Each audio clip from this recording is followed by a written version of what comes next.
কি ছেলে। ছোট্ট একটা সত্য ঘটনা বলি, আমাদেরই ভারতের ঘটনা বাবা। ছেলেটা মা বাবা বড় কষ্ট করে তাকে পেয়েছে, মাথা ঠুকে ঠুকে বেরিয়েছে, ওই মাকে কত কথা শুনতে হয়েছে। দেখবেন এখনকার দিনে যদি কোনো বাড়িতে কোনো মায়ের সন্তান না হয়, তাকে বাঝা বাঝা বলে কত কথা শোনায় বাবা। তার মুখ দেখা পাপ, বংশের প্রদীপ দিতে জানলো না, তার মুখ দেখা পাপ, কত কথা শোনে। আর সেই মা ভগবানের চরণে একটা সন্তানের জন্য মাথা টুকে টুকে কেঁদেছে। আমার ঠাকুমার কাছে শোনা, ভগবান কৃপায় একটা সন্তান দিয়েছে তাদের। ছেলেটা খুব সুন্দর দেখতে হয়েছে মা, দেখুন। আর ঘরে ছেলেটা আসার পর তাদের ঘরে আনন্দ ধরছেন না, কিন্তু আনন্দ ওই যে বাবা যারা ভক্ত হয়, কৃষ্ণ ভক্ত, তাদের বেশি দিন থাকে না। হঠাৎ করে কত দুর্ঘটনায় বাবাটা মারা গেছে, আর পাড়ার সকলে মিলে ওই মরা দেহটা এনে বাবা ঘরের মধ্যে বলছে, গো ও গোপালের মা, তাড়াতাড়ি বেরো, তাড়াতাড়ি বেরো। গোপালের বাবা আর বেঁচে নেই। ছোট্ট ছেলেটাকে কোলে নিয়ে মাত্র 6 মাস বয়স, স্বামীর মৃতদেহ ঘরে ঢুকছে বাবা। স্বামী কি করবে, স্ত্রী বুঝে পাচ্ছে না কি করব, ছোট ছেলেটাকে কোলে নিয়ে আমি কি করব। স্বামীর চরণের কাছে লুটিয়ে পড়ে বলছে, স্বামী তুমি যে বড় দায়িত্ব দিয়ে গেলে, এই দায়িত্ব আমি কেমন করে পালন করব। কথা দিয়েছিলাম আমাদের সন্তানকে দুজনে মানুষের মতো মানুষ করব, কিন্তু আমার মাঝ নদীতে তুমি ছেড়ে চলে গেলে। আজ কেমন করে আমি ছেলেকে মানুষ করব। ছোট ছেলেকে কোলে নিয়ে স্বামী শেষ কাজটা করলেন বাবা। 2-3 দিনের মধ্যেই ঘরে অভাব দেখা দিলেন। ছেলেটাকে দুধ কিনে খাওয়াবে, পয়সা নেই, থাকবে কি করে। ঘরের যদি মেন খুঁটিটা নড়ে যায়, ঘর যেমন শক্ত হয়ে থাকে না বাবা, ঘরের মেন খুঁটিটা নড়ে গেলে ঘর যেমন শক্ত হয়ে থাকে না, তেমনি কোন সংসারে যদি বাবা চলে যায়, সেই সংসার বাবা শক্ত হয়ে থাকে না। অভাব ছেলেটাকে তো মানুষ করতে হবে। ভিক্ষা করতে বার হচ্ছে ছেলেটাকে কোলে নিয়ে। অনেকে বলছে এই বয়সে ভিক্ষা করে বেড়াচ্ছ, খেতে পারো না, খেটে খেতে পারো না, খেটে খাও। ভিক্ষা দিত না, দূর দূর করে তাড়িয়ে দিত। ছোট্ট ছেলেটাকে কোলে নিয়ে লোকের ঘরে কাজের জন্য বেরিয়েছে বাবা। সঙ্গে ছোট ছেলে থাকার জন্য কেউ কাজও রাখছেন না। একটা ঘরে কাজ পেয়েছিল বাসন মাজা, এঁঠো বাসন মাজা। ওই এঁঠো বাসন মেজে যা 2 পয়সা পেত, বাড়িতে এনে বাবা ছেলেটার জন্য দুধ কিনে এনে ছেলেটাকে খাওয়াতো। লোকের ঘরে কাজ করে করে কত অপমান সয়েও আজ যখন 2 টাকা বাড়ি নিয়ে এসে ছেলেটার মুখে খাবার তুলে দিত, আজ আস্তে আস্তে লেখাপড়া শেখাচ্ছে ছেলেটাকে। সেই ছেলেটা যখন লেখাপড়া শিখে বড় একটা চাকরি পেয়েছে, আহা দেখুন, যেই না চাকরি পেয়েছে, প্রথম মাসের বেতনটা নিয়ে মায়ের জন্য একটা শাড়ি কিনে এনেছে। আহা, যেই না শাড়ি কিনে এনেছে, মা মা এই শাড়িটা তুমি পরো বাবা, আমার তো ঘরে অনেক শাড়ি আছে, তুই আবার পয়সা খরচ করতে গেলি, টাকা খরচ করতে গেলি। এই দেখবেন মা, এই যুগে যদি কেউ নিঃস্বার্থে ভালোবাসে, সে হলো মা। সন্তানকে ভালোবাসতে মায়ের কোনো স্বার্থের প্রয়োজন হয় না বাবা। সন্তানের কাছে মায়েরা কখনো টাকা পয়সা, ভালো ভালো শাড়ি চাই না, চাই শুধু সন্তান ভালো থাকুক, সন্তান ভালো থাকুক, সুস্থ থাকুক, একটা মায়ের চাওয়া। আর স্ত্রীদের চাওয়া কি? যদি টাকা দাও, গাড়ি দাও, বাড়ি দাও, গয়না দাও, ভালো ভালো শাড়ি দাও, স্ত্রীদের চাওয়া। তো ওই ছেলেটার মা যখন এমন হলো, হঠাৎ করে ছেলেটা অফিস থেকে নামতে নামতে সিঁড়ি বেয়ে পড়ে গেছে, আর যেই না পড়েছে চোখে ব্যথা পেয়েছে। অঝরে একটি চোখ দিয়ে রক্ত ঝরে পড়ছে দেখে তাড়াতাড়ি করে সবাই মিলে বাবা হসপিটালে নিয়ে গিয়েছে। আর হসপিটালে নিয়ে গিয়ে ডাক্তার বলে দিয়েছে তিনি আর কোনোদিন এক চোখে দেখতে পাবে না। একটা মা কি সইতে পারে ছেলের এমন ঘটনা? ডাক্তারের পায়ে হাতে ধরে বলছে, বাবু যত কিছু করতে হয় আমার ছেলেটাকে শুধু সুস্থ করিয়ে দাও। তার জন্য সারা জীবন যদি লোকের ঘরে বাসন মেজে কাটিয়ে দিতে হয় আমি কাটাবো, কিন্তু ছেলেটাকে দেখতে পারবো না, চোখ পাইয়ে দাও। বলছে শোনো, উপায় একটি আছে, কেউ যদি স্বেচ্ছায় তার চক্ষু দান করে। মা বলছে তুমি আমার চোখটাকেই নিয়ে নাও, তুমি আমার এই দুটো চোখই তুমি আমার ছেলেকে দিয়ে দাও। কিন্তু ছেলেটা তো দেখতে পা, মায়ের সম্মুখে ছেলে যদি অন্ধ হয়ে ঘুরে বেড়ায় আমি মা হয়ে কেমন করে সইব? আমি পারবো না, আমার চক্ষু দান করার তুমি ব্যবস্থা করো। মা কি করলেন? একটা চোখ ছেলেটাকে দান করলেন বাবা। আর যেই না একটা চোখ দান করলেন, মা এক চোখে দেখতে পাচ্ছে না, ছেলে দুই চোখে দেখে বেড়াচ্ছেন। আর ছেলেকে বাবা কিছুদিনের মধ্যে বিয়ে দিয়ে ঘরে একটা বউ নিয়ে এসেছে। এটাই হলো কাল বাবা। এতদিন ভালো ছিল, সন্তান সময়ের ছিল, মায়ের ছেলে এতদিন মায়ের ছিল, যেই না বিয়ে দিয়ে হয়ে গেছে মায়ের কাছে থেকে ছেলে পর হয়ে গেল। ওই বৌমার সাথে সাথে বলে উঠলো, শোনো স্বামী, তোমার মায়ের ওই চোখ দিয়ে সবসময় ওই যে চোখে নোংরা পুষ্টি, ছি, ও দেখলেই গা গুলিয়ে যায়। দেখবেন মামা চোখ নেই তো, ওই চোখটা থেকে জল ঝরে ঝরে একেবারে রক্ত পুজ বাবা বেরিয়ে যেত। শোনো, তোমার মায়ের ওই চোখের ওই রক্ত পুজ পিষ্টি আমি দেখতে পারবো না, তার থেকে এক কাজ করো, তোমার মাকে ঘর থেকে বের করে দাও। আর যদি না বের করে দাও তোমার ঘরে আমি থাকবো না, ব্যাগপত্র গুটিয়ে নিয়ে বাবার বাড়ি চলে যাবো। পুটলিতে একটা শাড়ি দিয়ে মাকে ঘর থেকে বাবা বার করে দিলেন। খোকা, আমাকে ঘর থেকে তাড়িয়ে দিস না বাবা, তুই ছাড়া আমার কাপড় বলতে আর কেউ নেই,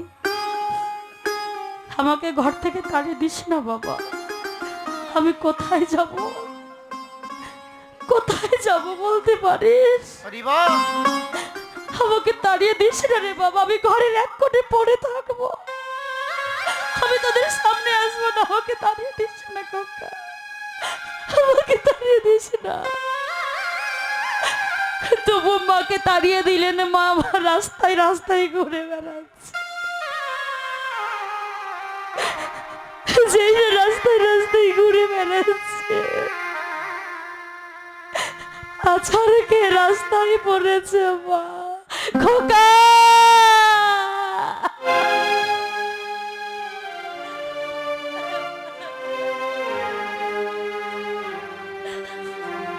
খোকা, তুই এসেছিস খোকা?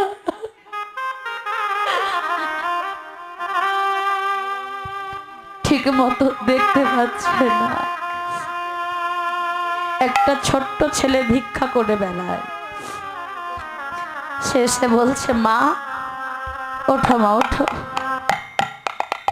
দাঁড়াতে পারছে না, গায়ে এতটা জ্বর এসেছে বাবা। রাস্তার মধ্যে ওই যে ছেলেটা ভিক্ষা করে মা বলে নিয়ে গিয়ে বাবা টপিস ঘরে রেখেছে, তুমি এখানে থাকো। কতদিন কিছু খাওনি দেখি আমি কিছু খাওয়াতে পারি কি? ছেলেটা একটা পাউরুটি এনে মা ছেলেটার মুখে, ওই মাটার মুখে তুলে দিয়েছে। কে বাবা তুই? তোর সঙ্গে তো আমার রক্তের কোনো সম্পর্ক নেই, কে তুই? কি আমার ছেলে? তুই কি আমার ছেলে?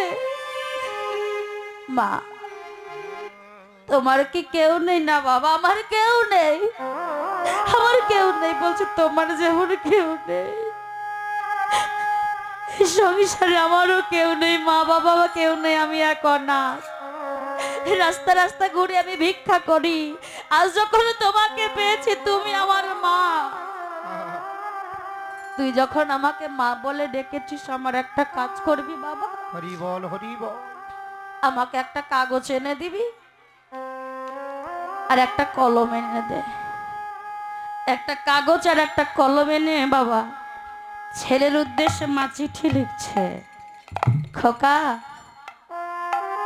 আজ তুই যে বইয়ের জন্য আমাকে ঘর থেকে বার করে দিলি, একদিন তুই অন্ধ হয়ে থাকবি বলে যে চোখে দেখে আমার ঘৃণা করে তুই তোর বউ যখন তাড়িয়ে দিলি, এই চোখটা কার জন্য অন্ধ হয়েছে? তোর জন্য। তুই চোখে দেখতে পাবি বলে আমি অন্ধ হয়ে ঘুরে বেড়াচ্ছি। কত পরের মেয়ে, তুই তো আমার নিজের ছেলে। তোর বাবা মরে যাওয়ার পর লোকের ঘরে ঘরে বাসন মেজে তোকে মানুষ করেছে। ছেলেকে বলছে একবার সব ভুলে বাবা, তোকে দেখে বড় বড় ইচ্ছে করছে, তুই আমার সঙ্গে একটুবার দেখা করবি, আমার এই শেষ ইচ্ছাটা পূরণ করবি। চিঠিটা লেখে বাবা ওই ছেলেটার হাতে দিয়েছে। হরি বল হরি বল। হাতে দিয়ে, যা খোকা এটা আমার ছেলেকে দিয়াই। যেই না দিয়ে এসেছে বাবা, সঙ্গে সঙ্গে মা ওই রাস্তার মধ্যে মরে পড়ে আছে, মায়ের কাছে কেউ নেই। আর চিঠিটা যতক্ষণে ছেলেটা পেয়েছে ততক্ষণে মাটাকে হারিয়ে ফেলেছে। চিঠি খুলে যেই না দেখছে, নিজের ভুল বুঝতে পেরে ছুটেছে দেখছেন, আর আসল মায়ের মুখটা বাবা দেখতে পেলেন না। মৃত মা যখন পড়ে আছে, ছেলে আচারকে পড়ে বলছে মা, বড় ভুল করেছি গো, বড় ভুল করেছি, তুমি আমায় ক্ষমা করে দাও, তুমি আমায় ক্ষমা করে দাও মা।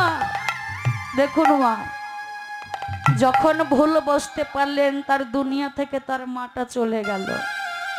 তাহলে আমাদের তো এখনো সময় আছে, আমাদের এখনো সময় আছে বাবা নিজেকে পরিবর্তন করার।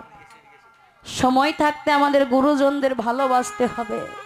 তাই নারদ মুনি বলছে, সে যদি ভগবানই হয় তাহলে পিতা মাতাকে কেন সে কাঁদায়? সে যদি ভগবানই হয় তাহলে সখাদের কেন কাঁদায়? আর সে যদি ভগবানই হবে তাহলে কেন ভালোবাসার মানুষটাকে সে কাঁদায়? আমি জবাব চাইব, আমি দ্বারকায় গিয়ে আমি তার কাছে জবাব চাইব, সে কেমন ভগবান। নারদ মুনির কথা শুনে ব্রজ মায়েরা ব্রজ বাবারা বলছেন, নারদ মুনি আপনি যে জবাব চাইতে যাচ্ছেন দ্বারকায়, সে তো আর রাখাল কৃষ্ণ নেই, সে রাজা হয়ে রাজসিংহাসনে বসে আছে। আর তার সঙ্গে দেখা করতে হলে আপনাকে সপ্তম দ্বার ভেদ করে দেখা করতে হবে। বলছে শোনো, তোমরা যাকে ভগবান বলো, যাকে কৃষ্ণ বলো, সে তার কাছে আমাকে দেখা করবার জন্য সপ্তম বেদ বের করা দরকার হবে না। কেন জানো? ওই দ্বারকায় গিয়ে আমি এমন এক মহামন্ত্র নাম প্রয়োগ করব, ওই মন্ত্রের দ্বারাই বশীভূত হয়ে সে আমার কাছে ছুটে আসবে। কোন মন্ত্র? না রাধা নাম। রাধা নাম শুনে সে আমার কাছে নিজে ছুটে আসবে, আমি তার কাছে যাব না। তাই বীণাকে বলছে, নারদের হাতি দেখবেন বীণা থাকে বাবা। আর নারদের বাহনের নাম কি মায়েরা বলতে পারবেন? এখন নারদের বাহনের নাম কি? ঢেকি। হ্যাঁ, ঢেকি জানে চেপেছে। আর বীণাটাকে বলছে, বীণা শোন শোন, ওরে বীণা যন্ত্র কৃষ্ণ নামে মন্ত্র, কৃষ্ণ নামে ছাড়া জীবের কোনো গতি নাই। তাই গৌর হরি বল হরি বল। কৃষ্ণ নাম মন্ত্র, কৃষ্ণ নাম ছাড়া জীবের কোনো গতি নাই। বলো বলো যন্ত্র রাধা নামে মন্ত্র, রাধা নামে ছাড়া জীবের কোনো গতি নাই। রাধা নাম মন্ত্র, রাধা নাম ছাড়া জীবের কোনো গতি নাই। বলো বলো যন্ত্র রাধা নাম মন্ত্র, রাধা নাম ছাড়া জীবের কোনো গতি নাই। কোনো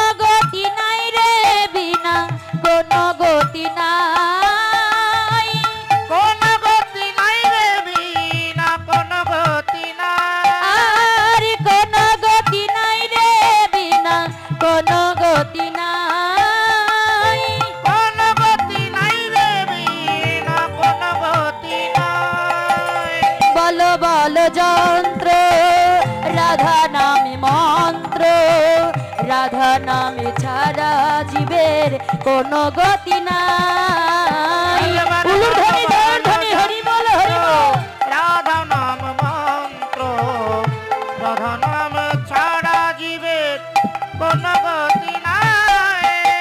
গোলকের প্রেম ধন হরি নাম সংকীর্তন।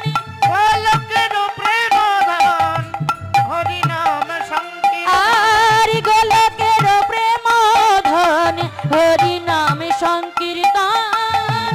গোলকের প্রেম ধন হরি নাম সংকীর্তন। বল বল যন্ত্র রাধা নামে মন্ত্র রাধা নামে ছাড়া জীবের কোনো গতি নাই। বল বল নিতাই গৌর হরি বল হরি বল। যন্ত্র রাধা নাম ছাড়া জীবে কোনো গতি না। একবারে বল বল যন্ত্র রাধা নাম মন্ত্র রাধা নাম ছাড়া জীবে কোন গতি নাই। রাধা নাম শুনে কৃষ্ণ ইতি অতি চাই তাহাতে নারদ মুনি আছো এ দাঁড়াই। কৃষ্ণই আমার দ্বারকার রাজ সিংহাসনে যেই নাম রাধা নাম শ্রবণ করেছে কর্ণমলে, রাধা নাম শুনে এসে বাবা আজকে করলেন একেবারে বহির দ্বারে এসে দাঁড়িয়েছে। আর নারদ মুনিকে চিনতে পেরেও না চেনার ভান করে